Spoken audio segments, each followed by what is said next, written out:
হুঁশিয়ার করে দিলেন, ওয়ালা তুতিইল কাফিরিন ওয়াল মুনাফিকিন, কাফের এবং মুনাফিকের সাথে ঐক্যবদ্ধ হওয়া যাবে না, কাফের মুনাফিকের ইত্তেবা অনুসরণ করা যাবে না, তাদের অধীনে তুমি কখনো ইসলাম প্রতিষ্ঠা করতে পারবে না। আর আমরা বিজয়ের জন্য এখন বাতিলের লেনজা ধরে টানি, ঠিক কিনা ধরে বলেন? জামাত সমঝোতা 11 দলের জন্য 110 আসন ছেড়েছে। যদি জামাত সমঝোতার 11 দলের জন্য 110 আসন ছাড়ে, তাহলে তাদের জন্য রইল কত? 190। এখন প্রশ্ন হলো, জামাত যেটা বললো যে ছেড়েছে এবং তারা রেখেছে, তারা রাখারই বা এখতিয়ার তাদের কতটুকু আছে, ছাড়ার এখতিয়ার কতটুকু আছে? জামাত তো এই সমঝোতার মেজর কোনো দল নয়, মেজর কোনো পার্সন নয়। সর্বপ্রথম পীর সাহেব হুজুর চরমোনাই 6টি দল কওমি গণনা নিয়ে এই সমঝোতা বা জোট তৈরি করেছিল। এখানে জামাত তারপরে 6টা দলের পরে যদি বলি 7ম নাম্বার দল হিসাবে এখানে ঐক্যবদ্ধ হয় তাদের সাথে। ঐক্যবদ্ধ হওয়ার পরে জামাত 8 দলের পরামর্শের মাধ্যমে বিভাগীয় যে আমাদের সমাবেশগুলো হয়েছে এখানে জামাত অংশগ্রহণ করে। এই সমাবেশে অংশগ্রহণে দেখা গিয়েছে জামাতের চাইতে কিছু কিছু জায়গাতে ইসলামী আন্দোলনের অনেক বেশি লোকজন উপস্থিত হয়েছে। এবং ভোটের ক্ষেত্রে যদি চিন্তা করা হয়, তাহলে ভোটের ক্ষেত্রে জামাতের চাইতে ইসলামী আন্দোলন বাংলাদেশ অনেক বেশি আগে আছে। সমাবেশগুলো হয়েছে এখানে জামাত অংশগ্রহণ করে। এই সমাবেশে অংশগ্রহণে দেখা গিয়েছে জামাতের চাইতে কিছু কিছু জায়গাতে ইসলামী আন্দোলনের অনেক বেশি লোকজন উপস্থিত হয়েছে। এবং ভোটের ক্ষেত্রে যদি চিন্তা করা হয়, তাহলে ভোটের ক্ষেত্রে জামাতের চাইতে ইসলামী আন্দোলন বাংলাদেশ অনেক বেশি আগে আছে। তাহলে জামাত এককভাবে যদি বলে আমরা 190টা, তাদের 110টা, এটা আমাদের গ্রাম্য ভাষায় মুরব্বীরা বলে আগলা মাতবরি। মানে তার যার কোনো কাজ নাই, যার বিবেক বুদ্ধি এবং হলো গ্রহণযোগ্য কথা বলার যাদের কোনো এখতিয়ার নাই, তারা এই কাজগুলো করে থাকে আগলা মাতবরি। জামাতের এই আগলা মাতবরি করার কারণে তারা মারাত্মকভাবে ক্ষতিগ্রস্ত হবে। এই সমঝোতায় জামাত যে কাজটা করেছে এটা অত্যন্ত নিকৃষ্ট। যে ইসলামী মূল্যবোধে বিশ্বাসী দল বাংলাদেশে একটাই আছে, সেটা হলো বিএনপি। আসসালামু আলাইকুম রহমতুল্লাহ। জামাত চরমোনাই জোটবদ্ধতা বা জোট ভেঙে যাওয়ার একটি বিশেষ কারণ বলছি আপনাদেরকে, এবং চরমোনাইয়ের যারা মুরিদ আছেন, নেতাকর্মী আছেন, সহযোগী আছেন, সদস্য আছেন, তারা কিন্তু জামাত ইসলামীকে ভোট দিবে না, ঐক্যজোট হলেও ভোট দিবে না, এবং তাদের সাথে সমঝোতা হলেও কিছু অংশ জামাত ইসলামীর দাড়িপাল্লাতে ভোট দিবে না। আজকে আপনাদের সামনে এই বিষয়টি এক্সপ্লেন করব। এই বিষয়টি আপনারা অবশ্যই দূরে এবং কাছে যেখান থেকে দেখছেন প্রত্যেককে আমন্ত্রণ জানাচ্ছে আজকের ভিডিওটি দেখার জন্য। সম্মানিত ভিউয়ার্স, আপনাদের কাছে অনুরোধ করব আমাদের চ্যানেলটি নতুন, সাবস্ক্রাইব করুন এবং বেল আইকনটি অন করে রাখুন। আমি আপনাদেরকে যে বিষয়টি জানাতে চেয়েছি, আমার ভিডিওর শুরুর আগে থেকে একটি ভিডিও আপনারা দেখেছেন, যে ভিডিওতে দেখা গেছে মোনাফেক এবং কাফিরদের কথা বলা হয়েছে, এবং এই জামাত চরমোনাই এই জোট সমঝোতা, আসন সমঝোতা, এই বিষয় নিয়ে চরমোনাইয়ের একটি আলেম যারা আছেন, একটি গ্রুপ, আলেম গ্রুপ, যাদের মধ্যে হিংসা, রিয়া, অহংকার, বড়ত্ব, এই বিষয়গুলো সবসময় কাজ করত এবং এখনও করছে, আগামীতেও করবে।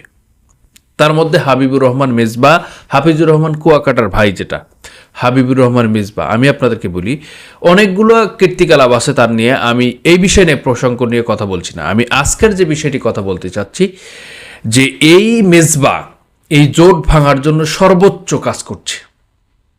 এরা চাচ্ছে না মন থেকে যে জামাতের সাথে জোট করে তারা নির্বাচনে অংশগ্রহণ করবে, আর সেই নির্বাচনে অংশগ্রহণ করে তারা জামাতকে একটা বড় দল হিসাবে মেনে নিবে।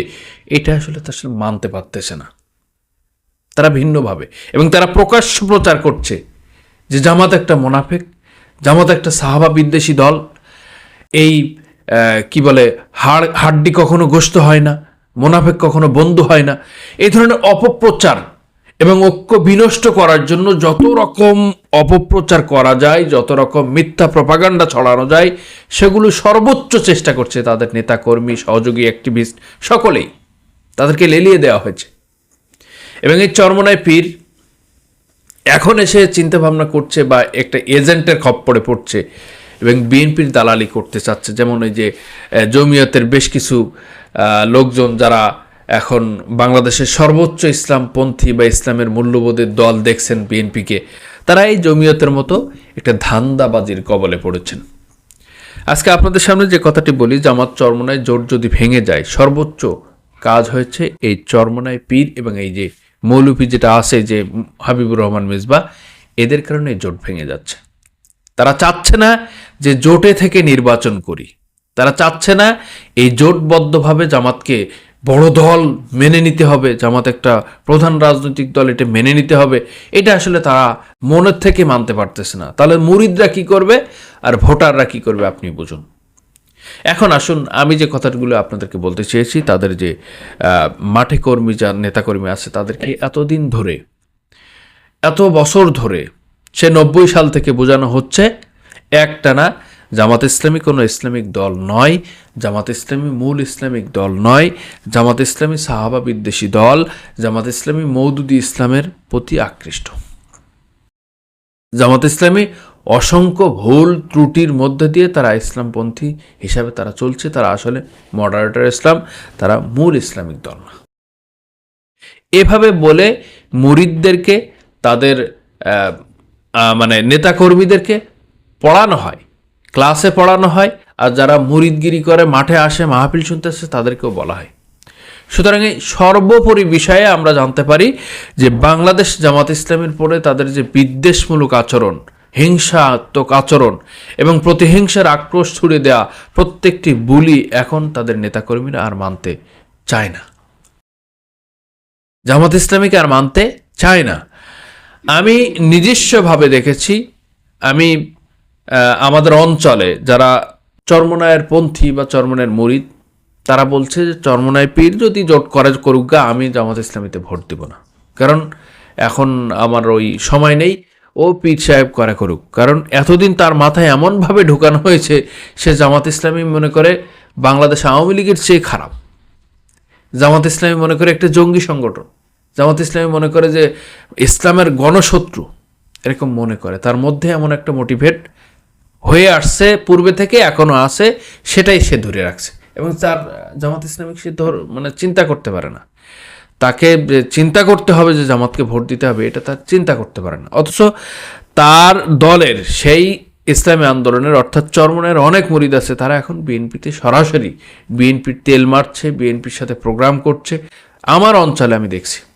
সুতরাং আমি আপনাদেরকে এই ব্যাপারটি একেবারে যাচাই করে যাচাই বাছাই করে বলছি, আজকে চরমনায়ের জন্য আসন ছেড়ে দিয়ে সমঝোতার পথে যদি জামাত যায়, আত্মঘাতী অবস্থায় চলে যাবে। কারণ আজ পর্যন্ত চরমনায় কয়টা আসন পেয়েছে, আজ পর্যন্ত চরমনায় কয়টা বিশ্ববিদ্যালয়ে জিতেছে, আজ পর্যন্ত চরমনায় কত জায়গায় নির্বাচন করেছে, এবং স্বাধীনতার পর থেকে কয়টা আসনে তারা নির্বাচন করেছে, এই প্রতিদ্বন্দ্বিতা, এই অবস্থানকে যাচ বিচার করলে আপনারাই বুঝতে পারবেন যে জামাত ইসলামী আর চরমনায় কত পার্থক্য, নাকি একক, নাকি তারা আবার নিজেরা আবার জড়িবুটাই ধরছে। বিএনপি আছে, তারপরে চরমনায় আছে, তারপরে এনসিপি আর জামাত ইসলামী আর 4 নম্বরে চলে গিয়েছে। তাদের এই যে জরিপ, এই যে অবস্থাকে কেন্দ্র করে তারা যে ফুলে ফেঁপে উঠছে এবং তারা যে একটা খপ্পরের পাল্লায় পড়ছে, দলের পাল্লায় পড়ছে, এটার মৌলিক কারণ হচ্ছে আগামীর বাংলাদেশে ইসলামপন্থীরা আবারও মার খাওয়ার জন্য যতগুলো ষড়যন্ত্র হচ্ছে, তার মধ্যে এটা হচ্ছে একটা। ইসলামপন্থীদের শুধু জামাত ইসলামীদেরকে মারবে না, সমস্ত ইসলামপন্থীদেরকে মার খেতে হবে। ওয়াজের ময়দানে ওয়াজগুলো নিষিদ্ধ হয়ে যাচ্ছে, ওয়াজের ময়দানে বাধাগ্রস্ত হচ্ছে, ওয়াজের ময়দানে বক্তাকে থামিয়ে দেওয়া হচ্ছে। কারা করছে? আজকে এই সকল সাহস পাচ্ছে চরমনায়ের জন্য, সকল সাহস পাচ্ছে জমিয়তের জন্য, সকলেই সাহস পাচ্ছে ইসলামী এই যে কওমিয়া ঘরানার কিছু আলেমের জন্য। কিন্তু কেন? ইসলাম মানবতার জন্য যতগুলো সমঝোতা, আপনার কি বলা হয়েছে? কি বলা হয়েছে? তোমাদেরকে ঐক্যবদ্ধ হতে হবে, ঐক্যবদ্ধভাবে তোমাদেরকে ইসলামকে আঁকড়ে ধরতে হবে। তা ঐক্যবদ্ধ যদি বলা হয়, তাহলে ঐক্যবদ্ধ কি বিনষ্ট করা? খালি বলছে এই আসন সমঝোতা, এই এক বাক্সের ভোটের রাজনীতি কি আনছে? আরে আনছে ভালো কথা, কি ভাঙছে কে এইটা দেখেন আগে। যে আনছে তো আনছেই, কিন্তু যে ভাঙছে, আসন সমঝোতা নিয়ে সেটাকে ভেঙে ফেলেছে, সে কে? এখানেই তো মূল, যার শেষ ভালো তার তো সব ভালো। তো এখানে তো সমস্যা। এখন দেখুন তাদের মুরিদরা কি বলছে, দেখুন। আগে আমাদের এই নয়া দালালের মন্তব্যটা দেখুন, তিনি কি বোঝাতে চেয়েছেন একটু ক্লিয়ার করে আগে দেখে নিন। তর্কের খাতির আমরা ধরে নিলাম আপনাকে 100 আসন দেওয়া হলো, কিন্তু আপনি পাস করলেন 5টায় 7টায় 10টায়, বা 15টায় বা 20টায়, তাইলে আপনি যে 20টায় পাশ করলেন, বাকি 80টা আসনকে আপনি নষ্ট করলেন না? এটাকে একটা গুরুত্বপূর্ণ ব্যাপার না? এটা কিন্তু খুব ভালো করে খেয়াল করবেন, সবাই খুব ভালো করে খেয়াল করবেন। তাহলে কি আপনি এই অনবক্স পলিসির মঙ্গল চাইলেন নাকি অমঙ্গল চাইলেন? এইখানে কিন্তু একটা গুরুত্বপূর্ণ পয়েন্ট আসছে যে আপনি যদি 100 আসন নেন, আপনাকে যদি 100 আসন দেওয়া হয় আর সেটার মধ্যে 80টাই যদি আপনি ফেল করেন, তাহলে তো এই 80টায় পাশ করলো বিএনপি। তো বিএনপি পাশ করলে আপনি কি বিএনপিকে হেল্প করলেন কিনা, অর্থাৎ আপনি জোটে থেকে বিএনপির জন্য কাজ করলেন কিনা, এইটা কিন্তু চিন্তার একটা ব্যাপার হয়ে দাঁড়াবে। প্রিয় ভাই, খুব ভালো করে খেয়াল করবেন। বাংলা একটা প্রবাদ আছে, চুম্বকের সঙ্গে লোহা থাকলে লোহার যেমন চুম্বক হওয়ার সম্ভাবনা থাকে, ঠিক তেমন একটা দৃষ্টান্ত দেখাচ্ছেন আমাদের এই আখলাক টিভির মহা দালাল। তিনি একটা সময় কওমি ঘরানা ছিলেন এবং তিনি একজন কওমি আলেম, কিন্তু শয়তানের ওয়াসওয়াসায় পড়ে তিনি আজ ওদের সঙ্গে মিশে তাদের আচরণ, আখলাক, তাদের চরিত্র আমাদের এই ভাইয়ের ভিতরে বিদ্যমান। মনে মনে ভাবতেছেন আপনি যদি এইভাবে ওই দলের দালালি করতেই থাকেন, তাহলে তারা ক্ষমতায় আসলে আপনাকে দালালি বাবদ একটা সম্মাননা দেওয়া হবে। হয়তো আপনি এটাই ধারণা করছেন, এই জন্য আপনি এতটা খেয়ে না খেয়ে দালালিতে লিপ্ত হয়ে গেছেন। আপনি যে যুক্তিগুলো আমাদের সামনে উপস্থাপনা করলেন, যে যুক্তিগুলো আমাদেরকে দেখাইলেন, যে 100 আসন যদি ইসলামী আন্দোলন বাংলাদেশ নেয়, যদি তারা 20টাতে যেতে, তাহলে 80টা তারা বিএনপিকে সহযোগিতা করলো। এই প্রশ্নটা আপনি যদি ইসলামী আন্দোলন বাংলাদেশকে না করে যদি জামাত ইসলামকে করেন, যে তারা যে 200 আসনে প্রার্থী দিচ্ছে বা 200 আসনে তারা নির্বাচন করতে যাচ্ছে, তারা যদি সেখানে 100টা আসনে জয়লাভ করে, আর বাকি 100টা তো বিএনপি জিতে যাবে, তাহলে কি তারাও কি বিএনপিকে সহযোগিতা করলো না? ঘটনা হচ্ছে আপনি কোন দিক থেকে, কোন হিসাবে এত বড় দল মনে করলেন, যাদের ইতিহাস নাই 300 আসন নির্বাচন করার, এককভাবে যাদের 2 থেকে 3টা আসনের বেশি অর্জন করার সক্ষমতা জাতিকে দেখাইতে পারে নাই, আর সেই দলটাকে আপনি 200 আসনে নির্বাচন করার বৈধতা দিচ্ছেন। এটা স্রেফ দালালি।